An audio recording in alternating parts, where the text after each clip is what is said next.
If you're not looking at your brand as a business, then it's just a hobby with a logo. What's going on, everybody? Miller McCoy here, CEO and founder of Limitless Manufacturing Group, or Limitless MFG. And welcome back to another episode of Limitless Minds, Behind the Brand, the Closet Cast. Still don't have a name for this, but we're going to figure it out. In today's episode, this is going to be for anybody that's already running a brand or a creative label or a studio who's still thinking about just posting a product or showing designs and whatnot, and how that's limiting you, right? And why we need to have a mindset shift over all of this. And so there's going to be 8 steps that I'm going to go over that are scalable steps that you can implement into your brand today that can help take you from just a hobby into turning this into a real life business, right? So let's just jump right into it. The first thing that we're going to go over is going to be the mindset shift. This is something that we talk about occasionally and have touched on a little bit, but I really want to harp on it here, right? You need to make the shift from being a traditional brand owner to being that CEO and business owner, right? You actually have to treat your brand like you treat a business, or how, the CEO of a business treats the business. It's the longer that you're in treating this thing just like a creative art project, and it is what it is. I make some designs here, I put them up, I try to sell, I get some friends that do it, I make some cool stuff online, I look good online, all this sort of stuff. That it's just going to be that, right? It's going to be very hard to outgrow that and very hard to build up from that, right? So you actually have to make the cognitive shift from, I'm no longer just a brand owner, I'm a business owner, I'm a CEO, right? And look, there's hundreds of levels of CEOs, right? There's small business CEOs, there's medium-sized business CEOs, there's startup founders and that are also CEOs, there's corporate CEOs, and there's Fortune 500 CEOs, right? There's all different levels of them, right? And don't get too hung up on the title game. That's one thing that I don't really like, is just focusing so much on the title, but it's really the mindset shift that we're focusing on here, right? The most expensive thing in your business is the lack of clarity. You're not a brand owner, you're a CEO, and you need to remember that, and you need to focus on that, right? So leadership is influence and nothing more and nothing less. As a CEO, it's your job to lead, right? And typically you want to lead by example. So whether this is leading leading the customers to make the purchase, right? Leading the horse to the water, or it's leading a team to make the right decisions, right? That are through your vision and on your behalf, or whether it's leading the creative aspect to begin to make a positive financial and business impact in the world, right? There's a little breakdown you can do from this: is stop creating for validation and start leading with a vision. So really sit back and think of what your vision statement is, what your vision for your brand is, for your business is, what the vision for your product is, and what the vision of your ideal avatar and consumer of your product is, right? And you need to think about that. You need to plot that all out. You need to really know the pros and cons, run a SWOT analysis of the whole vision, right? A SWOT analysis: strengths, weaknesses, opportunities, and threats, right? Be able to build that out. And the CEO mindset means responsibility for your team, responsibility for your money, responsibility for the growth, responsibility for the direction. And those are all the things that you need to embody as the CEO and really focus on and hone in on, right? How can I scale this into having a team? How can I scale this financially where I have positive cash flow and I know how to deploy my cash flow and the capital that I've generated from this to continuously grow this brand? And for a lot of us that are just getting started, this means not really getting paid a whole lot, right?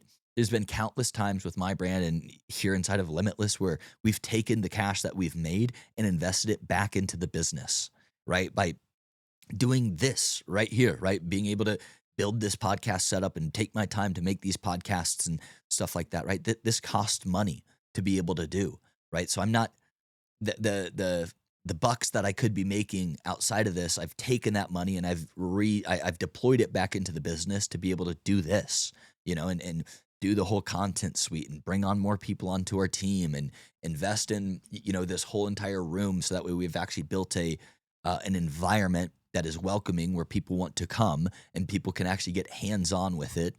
I invest in I deploy capital in going to trade shows across the globe, right? And going to events and putting myself into the places where my ideal consumers and clients are going to be, right? And you need to be doing the exact same with your brand or your creative studio or whatever it might be, you know? And then you need to have the CEO mindset over the growth of the company, right? When you're doing this, on one of the previous podcasts, I was talking about how it takes 7 years to be able just to build the name for something, right? Plan out not just a week ahead, not just a day ahead, not just a year ahead. Build out your visions, right? Have a dream, make a plan, work the plan, right? That's the focus here. And you need to be able to and there's going to be so many curveballs that come in the way, but you make that 3-year, 5-year, 10-year goals and those visions, right? And then work backwards from there, right? If I want to have in 3 years, if I want to have a 7-figure brand, that means I need to do, and I sell my average product at this, but I think I can also raise my price of the product by this much every year. That means I need to sell X amount of products to be able to get there. Okay, so how can I go from selling 10 products to going to sell 100 products? What is it that works well for me to sell these 10 products, right?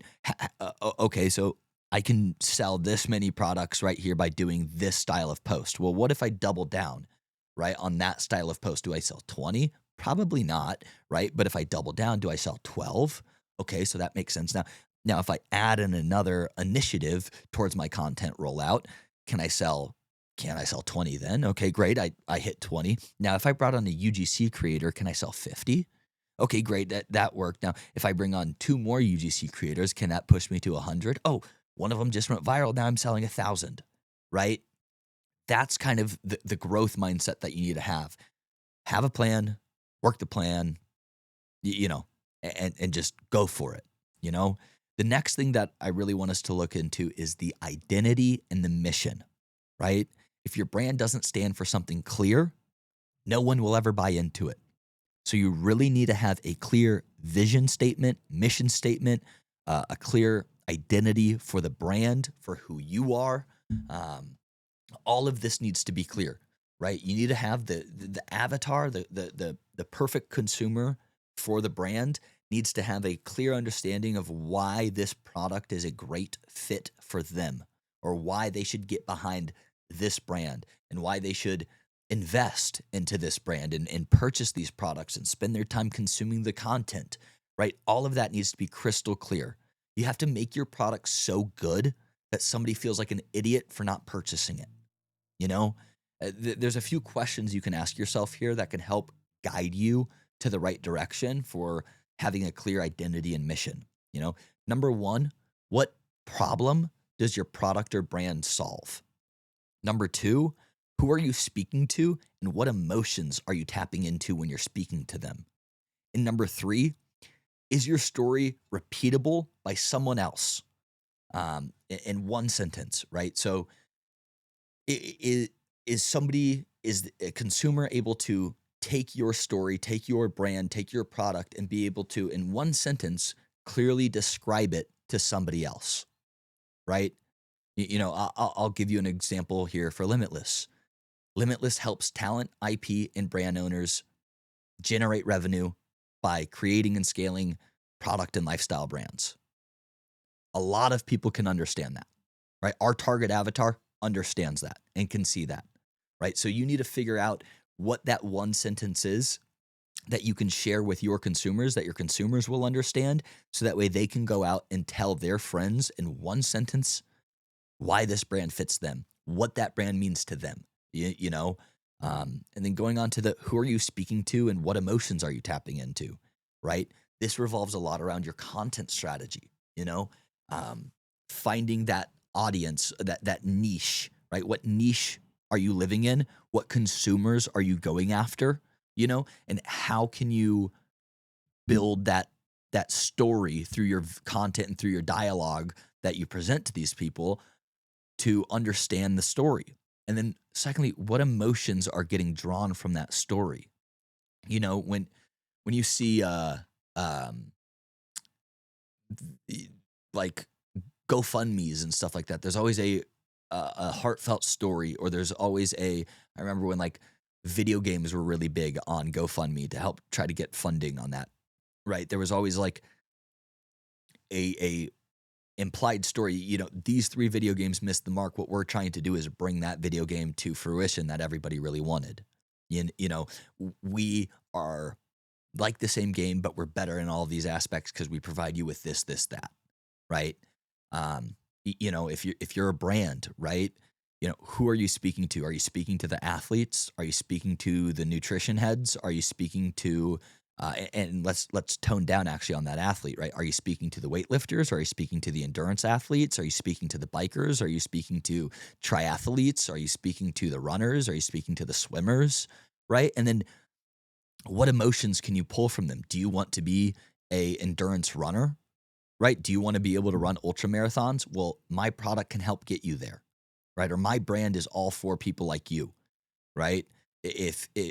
Are you an endurance runner and you want to celebrate that aspect? Great. Well, my brand helps you celebrate that endurance aspect.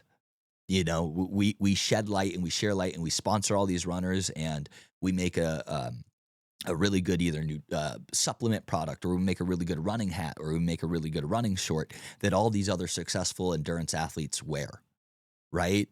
And then going back to the original, what problem does your brand solve, right? And if your product or your brand doesn't solve a problem and you're just throwing in another t-shirt into the mix, well, you're going to be competing with all the department stores, all the successful e-com stores, all the merchandise stores, everything, right?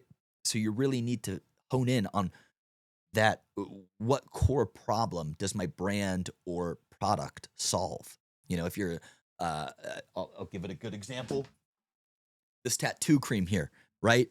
There is no healthy, organic, natural tattoo cream on the marketplace that had super fruity colors and smells. We created that, right? With Andrew Ortega, and I drew it for the Tattoo Caviar brand. That was his dream, right? That was the problem he was trying to solve, was making a product that smells good.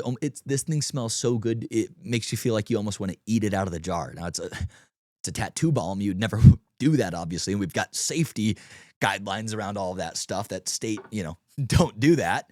But that was the problem that it solved. And then who he was speaking to line artists and tattoo artists, and people that use high quality creams and do high quality tattoos. And they need that kind of next level experience cream that can also have a fun color to it, that can also have a great taste to it. So that way, when you're getting a painful tattoo, and then at the end of it, they put this aftercare balm on it that smells great, it looks great, it's got a cool color to it, right? It brings a little bit of joy back into it. What emotions are they tapping into? They're tapping into the pain that the artists feel when they don't have a good cream that they can get behind. They don't want to use a cream that's got all these chemicals in it because it's going on to basically an open wound, right? And then they're also speaking to the consumers that want to have a cream that smells good, that looks good. It smells and looks so good, you almost want to eat it, right? And then the story behind it. Andrew was a very large tattoo artist, and he was running into all the same problems and in the same space as his audience and stuff. And so he was able to create a story around Tattoo Caviar that moved mountains in the space, and everybody in the space could get behind it. The next thing that I kind of want to get into is the product market fit, right? Great design doesn't sell, but desire does sell. So you gotta do a few things here, right? You gotta stop presenting your designs to peers, and you gotta start designing for your customers. If your focus is always making a design that your business partner or your brand friend or your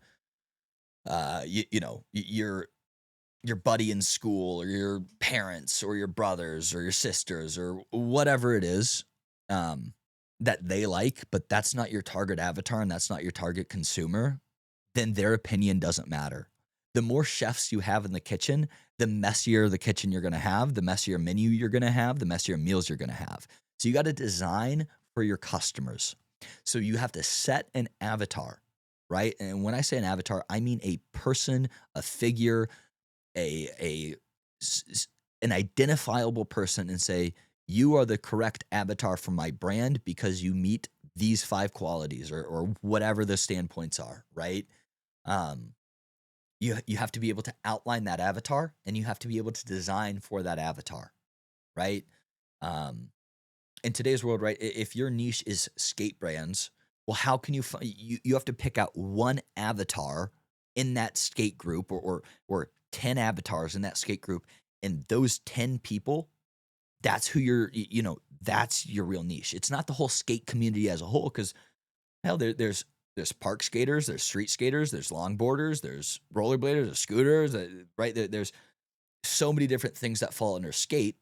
And then there's professional skaters, and there's amateur skaters, and there's people that just skate for fun, and there's people that are skating to try to become professional skaters, and there's skaters that are trying to skate to go viral and get brand sponsorships, right? So it's like you have to find those niched avatars that are within that exact space and positioning that you want to align your brand, your product with, and find those exact avatars and create the designs that will speak to them, because those at the end of the day are going to be your customers, right? Your best friend, odds are they're not your best customer. I remember when my personal brand Human started getting a little traction, my e-commerce sales, and still to this day, I don't get a majority of my e-commerce sales in the state of Iowa. They come, and that's where I'm from. I get them from other states. So if I just spoke to all of my friends in Iowa, and I designed for my Iowa group of friends, you know, I wouldn't be able to get it into the position where it needs to go. It would be landlocked, because I'm just taking only inspiration and ideas, and I'm designing for them, and I'm creating for them. You know, um, the next thing that you want to think of is utility, right? Think about utility, think about demand, and think about relevance. You know, what this stems back to the problem. What problem do I solve? What utility does my product have? Is it an activewear shirt? Do I have an active line? Is it a lounge shirt? Is it something to lounge out? And maybe it's do I make sleepwear? Is my sleepwear good? And then find a problem that's in the sleepwear space. Oh, everybody in the sleepwear space uses only polyester fabrics. You shouldn't be sleeping. If you spend, what is it? I think there's a study that says like you spend like a quarter of your life or something sleeping. You shouldn't spend a quarter of that in polyester, right? So let's make all organic fabric sleepwear. You know, the demand. What level of demand is there? Now, if I make all organic level sleepwear, how can I find the demand? Okay, well, I can find the level of people that do not support polyester, right? And next, what percentage of those people actually use, sleep and sleepwear, right? Okay, well, that pocket of people, that's the pocket of people that are looking for this product. And the relevant side, well, how can I make myself known to these people? How can I promote myself to these people? Where can I find how can I become a brand in these people's minds? How can I make myself relevant to them? You know? Um, so that's kind of the landscape that you should be really thinking about. And then additionally, a little quote here from John Maxwell. What are what are people asking for but not receiving?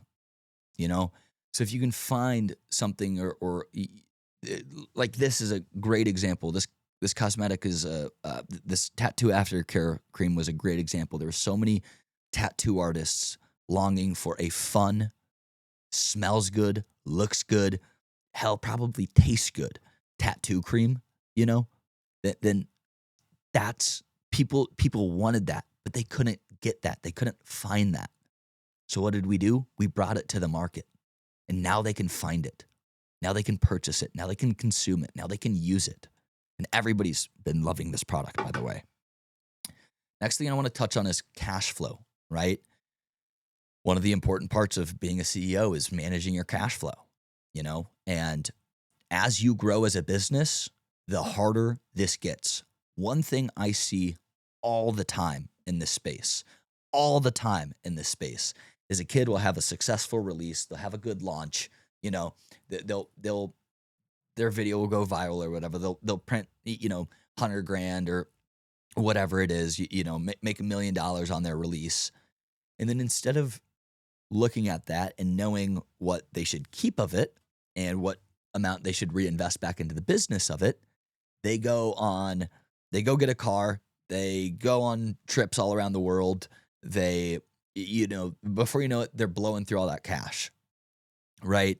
And now they're sitting on a small percentage of what they once had, right? Or they just kind of throw their arms up and say, oh, well, if I can do this on one drop, I know my next drop can do the exact same. So I'm good. And I only spent 10 grand on the initial release for this drop. So all I really need is 10 grand. Let me just go play with this other 90 grand and live life a little bit. And once I head back down to 10 grand, I'll put another drop together.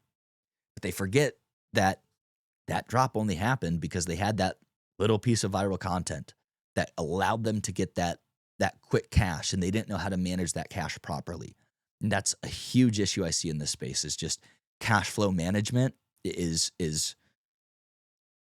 most people don't know how to manage the cash. And I get it.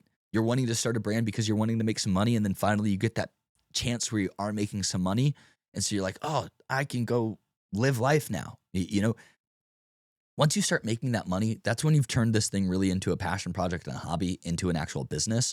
And you got to think like the CEO, right? What would a CEO of a company do that just had their best quarter yet? Sure, they might give a bonus, right? But they would take that money and they would double down on what they did and then hope that their next month or their next year could be even greater and even better, right? How can they reinvest it back into the business to keep things going, right? If you don't know your numbers, your brand is already dying. So if you can't tell them, if you're in a room of investors or brand owners or whatever it is, and you don't know what your revenue is, what your profit margin is, what your shipping costs are, all of that sort of stuff, your brand's already, you're not treating it like a business. And that's going to be one of the main killers for your brand, right? So you really have to focus in on the cash flow management aspect, right? Cash flow in this is king. If you bring on a big team and you go through 3 rocky months, right? And you have very low cash flow during those 3 months, but you still have the same overhead expenses that you had before you brought, or, when you were having your good months, right? How are you going to get through those 3 rocky months? You're going to have an emergency fund. You're going to have a safety net. You're going to have to be able to balance everything and make sure that you can get through those months. So that way you don't have to lay off your whole team, right? That's the worst thing you could do. So being able to manage that is so important. You got to know your COGS. You got to know your margin. You got to know your break-even rate. You got to know your burn rate. You got to know your runway, right? You have to know all of this sort of stuff. Think like a CEO, act like a CEO, manage your cash flow, right? You should use your profits to fund your growth, not flex. If you're using your profits to flex, you're killing your brand. Do not go take that first little piece of success that you had.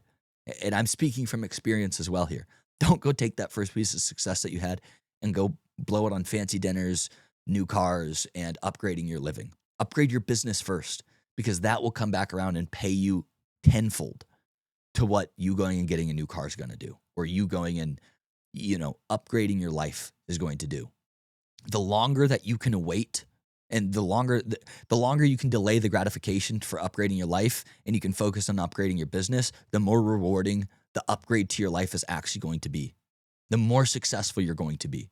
I can promise you that, right? You should always budget 30% of each drop for marketing and reinvestments.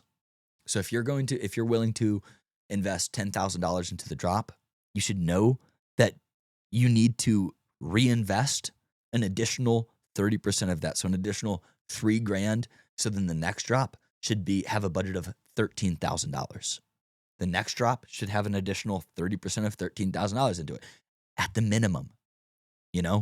That should be the bare minimum, right? The next thing I want to focus on quickly here is number 5, systems and talent, right? Systems will always outweigh talent. Talent gets you into the game, but systems will scale you out of it, right?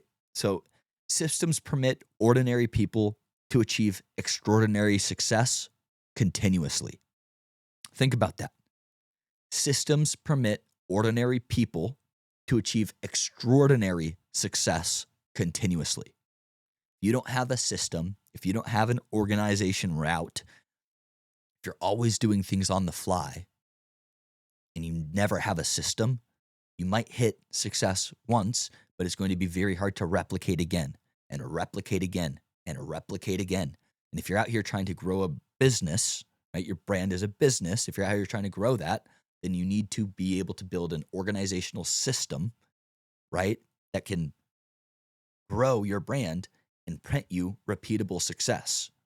If you look at all the prospering brands right now, they have a system to how they roll out their product, how they handle the back end, how they handle their product development, how they handle their design, how they handle their fulfillment, how they handle their customer service, how they handle their photography, their content creation.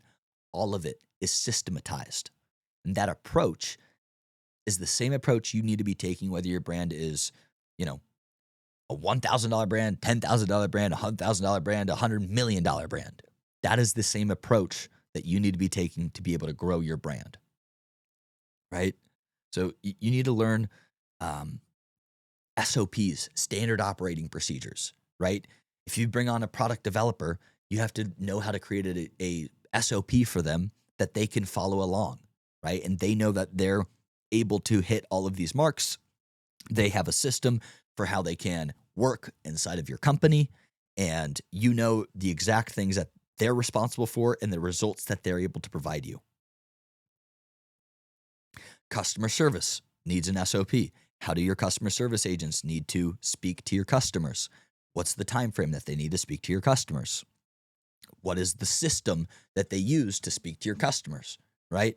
Your production team needs an SOP, or at least your production manager needs an SOP, right? What is their responsibility? What does that look like, right? How do they work inside of your systems and inside of your company, And then fulfillment needs an SOP.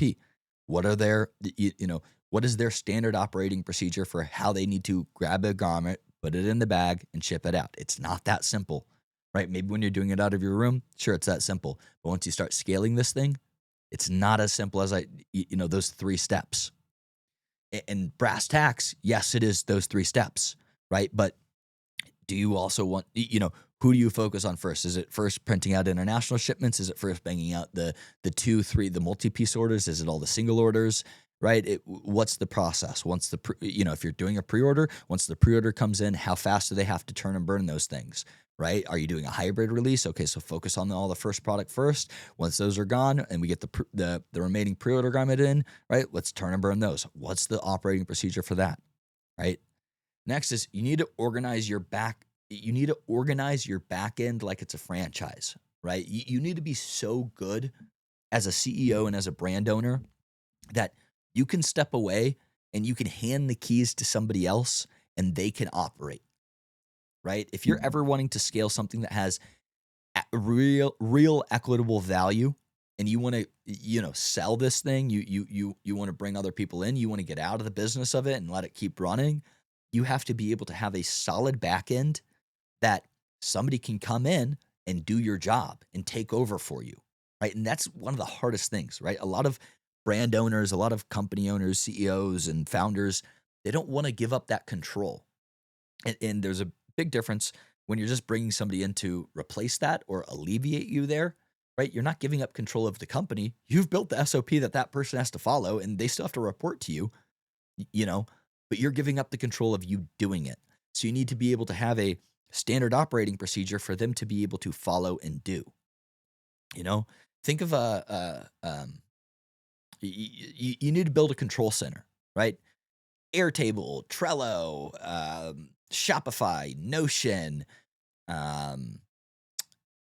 build your own CRM, use Monday.com, whatever it is, right? You need to be able to have a tech stack that works for you, allows you to be able to control and have oversee of the company, see all the moving parts, build out how each of these softwares inside of your control panel, they fall into each of the different departments of your business and how the people need to be operating these things. That way you can understand it. You can see what everything is at, You need a control panel and a control system that's going to be able to allow you to leverage and keep everything organized, right? And see how the business is operating, right? So build your command center. Step 6 is marketing equals distribution. Pretty simple here. If you build it, they will come.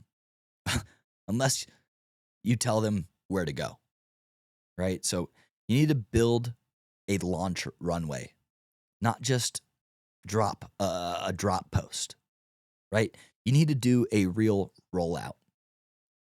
I see this all the time.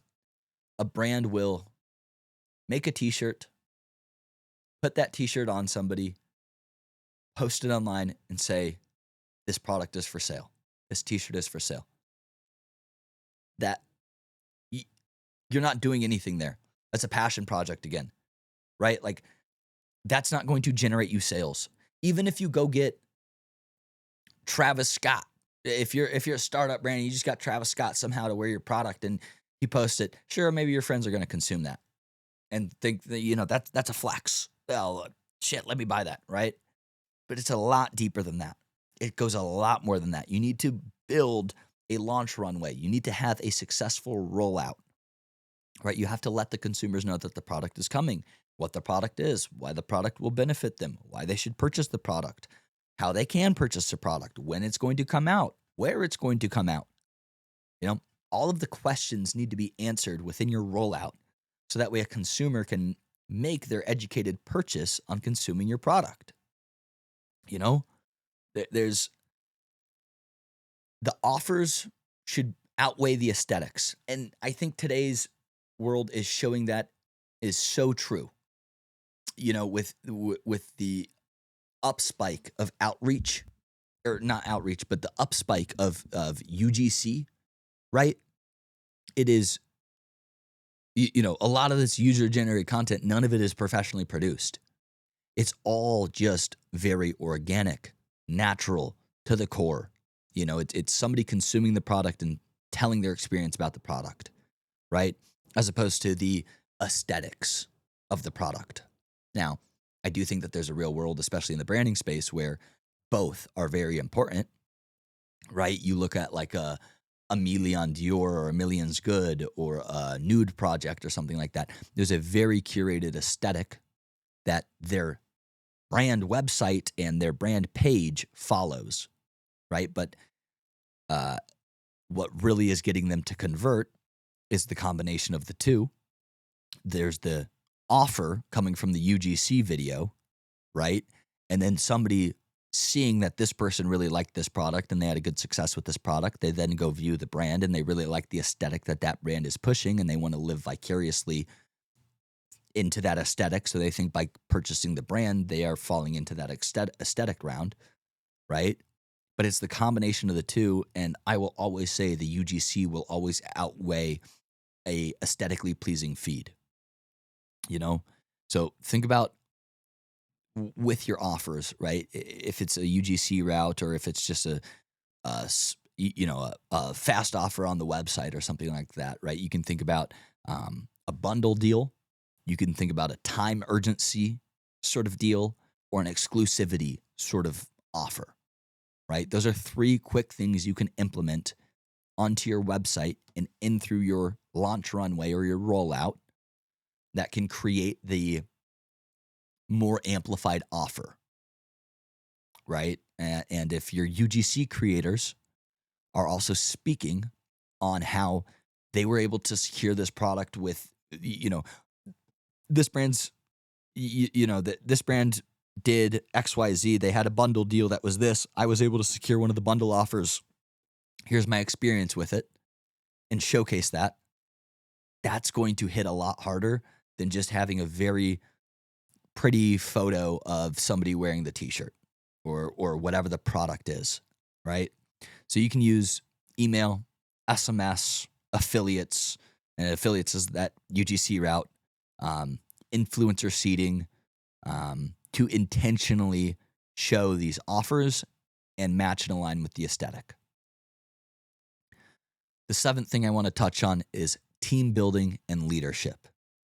Being a CEO, you are spreading your influence through being a leader, and one of your main responsibilities is managing a team, right? You can't scale a brand with people who only believe in you. You have to hire people who believe in the vision of the brand as well.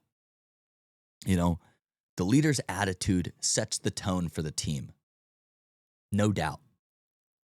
But that attitude should also be shown and proven through the product as well. If I, as CEO of Limitless, if I came in and I was just moping around all day, had my head down, I'm having a long day, a tough day, things aren't going my way, and I exude that energy out towards my team, how do we think the team's going to act? Right? Everybody's going to be a little on edge. Everybody's going to be a little down. Oh no, it's going bad, right? Like every day I've got to wake up and no matter what's going on, I have to exude a positive energy and have, positive leadership skills that uplifts everybody in the space and makes everybody feel welcomed and makes them feel at home and makes them feel empowered to be able to do the job at their best ability. Because if they're not doing their job at the best ability, it's going to come back and bite me. So I need to make sure that no matter what's going on with me, with my company, with my life, anything like that, there's still positive energy that is being shared amongst the team and shown outwardly to the crowd, so on and so forth, right? So there's a few things, right? When you're scaling your team, at first, you might be able to get away with hiring freelancers. And these would be really good things for like some creative ops, right? Hiring a freelancer to help take on some of the graphic design load, right? There's so many graphic designers on social media, Fiverr, Twitter, Instagram, all that stuff that are for hire, or they just create pre-made designs that you can purchase and throw your name on, right? Find some that fit with your aesthetic, run with that. Or bring on a freelance designer to help you put together this curated collection or whatever it is, right? Same thing for content creation. Anything really in the creative ops space. There's a large freelancer market for it. And a lot of people in the creative ops space, they're familiar with working on a project-to-project basis. You can hire a freelance photographer to come in and take the photo shoot, or you can hire a freelance content creator to come in and create the content and work hand in hand with you to execute on your vision, right? So step one, find some freelancers. And if some of these freelancers are blowing you out of the water and they're hitting the head and they're buying into the business and believe in the mission and everything like that, maybe that's when and if your business is scaling from the proof of their work and the track record that they've had to show to you and you can afford it, that's where you switch that hire from them just coming in freelance and occasionally to, okay, let's do this real time now. Let's bring you in full time and be able to repeat this time and time and time again. Additionally, you need to build trust through clarity, not charisma, right? So you need to be very clear with your mission. You need to be very clear with your leadership, with your teaching, with your education, with your SOPs, right? And the more clear that you have all of these things, the better somebody is at being able to execute on the job that they have at hand. And the better that they're able to take your clear input on how to do that job and execute successfully and do a good job at their responsibilities, right? The more they're going to look at you and say, I can trust this. I can. Okay, yes, what he says I've seen, or she says, what they say, I've seen success from it. So I should continue to do what they say. And that's how, as a leader, you can build trust when teaching people, right? The next thing you can do is always weekly check-ins, KPI boards, and role clarity. So weekly check-ins. Every Monday, I've got a whole team huddle, right? Every Monday, everybody's on a call, right? Everybody inside of the company, we're on a call, 10 a.m., normally lasts till 11 or 12. We always do that. We check out how last week went. We check out how this week is going. We look at our big initiatives that we're pushing in the industry, or we're working on software right now. We're working on scaling the team right now. We're working on this whole content rollout. I check in with each department on all of my team meetings. It normally starts with an admin overview. So I give an overview of struggles we faced last week, successes and wins that we had last week, client wins that we had last week, client struggles we had last week, things that I'm working on, and then all of the big picture stuff like the software or events or big rollouts, or if a client has a really big release coming up this upcoming week or whatever it is, I'll touch on those things. And then from there, I break it down to Brett. And I say, Brett, okay, take lead on sales. Give me a rundown on sales. And then from there, I say, okay, great. Steve, Corey, give me a rundown on creative. Okay, great. Polly, give me a rundown on content. Great. Wilmer, give me a rundown on product development. And so I check in with the core departments. I know what's going on and everything. I see all the reports, and the reports are you build KPIs, key performance indicators. People build, they take your SOP, they follow the SOP, they add the reports that they've done from the SOP to their KPI list to make sure that they're on track, right? So for, inside of your brand, you might have a graphic designer, and their SOP at the end of it for their reporting, it might say you need to have a weekly Dropbox that you upload 3 designs in every week that fit this month's theme. And it's very clear to see on that KPI if they're meeting those 3 every week that meet the theme. You open up their drive, you see the week that you're talking on, you click into it. Are there 3 designs there that all match the theme? Yes? Awesome. You met it. No? Hey, why didn't we meet the KPI this week? Was there a lot going on in your life? Was the theme not clear? Did you spend all the time working on this one design? What was it?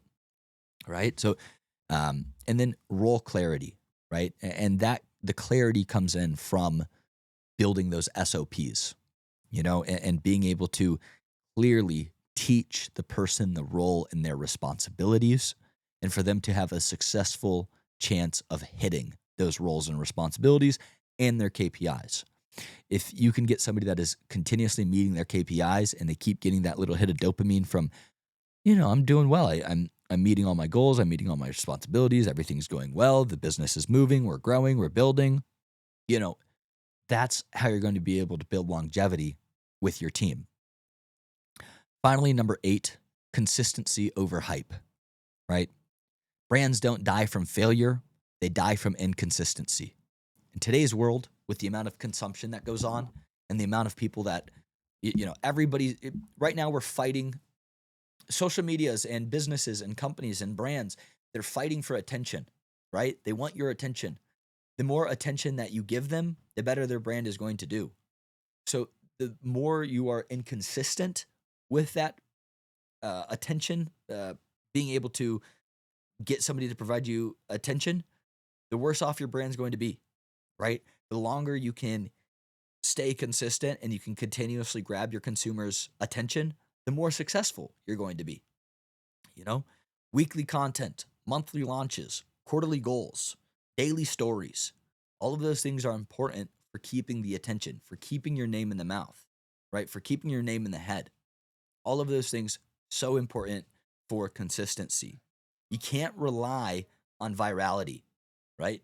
You have to rely on the rhythm and the way that your brand is flowing, the way that your brand is operating. It's like a slow dance, right? You gotta dance with this thing. You gotta stay consistent. The footwork has to stay consistent. The work, being consistent is so important when you're building a business and a brand. You cannot rely on virality, because if you're relying on virality, you're relying on an outside force. You can only rely on yourself at the end of the day.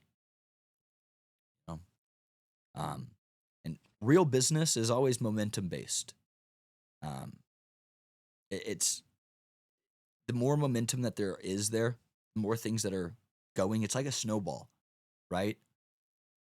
to be it's or a snowball rolling down a hill. You know, at first it starts small. It starts small. It's picking up a little bit more snow. It's getting more snow. It's getting more snow. It's going bigger. It's going bigger. Oh my gosh, we're rolling it down a hill or a mountain now. It's just getting bigger and bigger and bigger and bigger and so big now. You know, that the momentum of keeping something rolling is just so important. You know, there's the consistency that is required for building a business and a brand.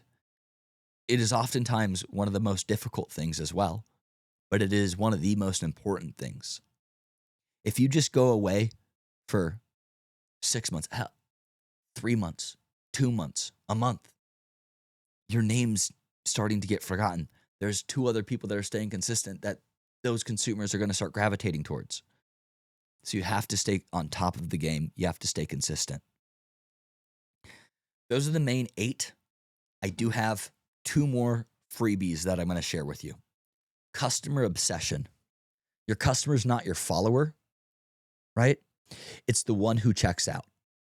So just because you have 1 million followers doesn't mean that you're going to have 1 million customers. Not at all. You know, you need to build a relationship post-purchase with your customers. So you need to be able to allow them to see a little bit more on the inside. You need to be able to allow them to buy into the brand a little bit more so that way their customer support for you goes up. And once their customer support goes up, they feel like they're a part of your brand. And once they feel like they're a part of your brand, that's where you're going to create that customer loyalty, which customer loyalty equals retention, and retention equals lifetime value. The longer you can keep them a part of that brand, the longer you can keep that brand loyalty, the longer you can stay relevant and keep that momentum with them, the larger you're going to increase that lifetime value. And as I've said countless times too, the most expensive thing in this industry is going out and acquiring new customers. The cheapest and most profitable thing in this industry is turning a purchaser into a lifelong purchaser. That is the best way to grow your business. And the final thing I'm going to touch on here is the legacy play, right? Are you building to go viral or to go the distance?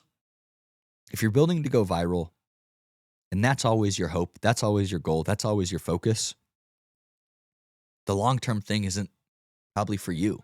And don't get me wrong, that's okay, but you're probably just going to don't expect the same outcome, right? Don't expect to be able to have a highly equitable valued brand. But if you are building to go the distance, you have to be able to weather the storm. You have to stay consistent. You have to keep the momentum going. And if you can do all those things, you can likely build something with real enterprise value or equitable value, right? So what do you want this brand to be known for 10 years from today? Can it operate without you? Do you have the system, the people, the back end, all the things in place to allow this thing to just run without you? If you left for 6 months today and you came back, would your brand be in a worse position, the same position, or a better position? If it stopped growing, then it's not working, right? So it needs to be able to operate without you. And look, if you have to operate your business at first to the fullest, where you're playing all parts, right? I get that. Everybody gets that. We've all been there. It takes a village to be able to build this out, departmentize this out, create the operating procedures for everybody, create the systems for everybody. It'll take you years to get to that point. But once you can get to that point, it'll be so worth it. And are you building a business with resale, equity, and ownership in mind? If you really want to have a successful exit from this thing, these 8, 9, 10 things that I'm kind of speaking on here, these will help you be able to do exactly that. So to wrap it all up, you're not just printing tees, you're building a business. If you think you're just making a logo, it's a hobby project. But if you are building a business, you are creating something with an equitable value, and you need to keep that in mind. I invite you guys to reflect on which of these 8, 10 with the 2 extra gems in there are the most valuable for you. And if you enjoyed this video, if you got something out of it, make sure to leave a comment down below. Make sure to go check us out on social medias, limitless.mfg, limitlessmanufacturinggroup.com. Again, my name is Miller McCoy. I hope you learned a little bit of something from this. Thanks.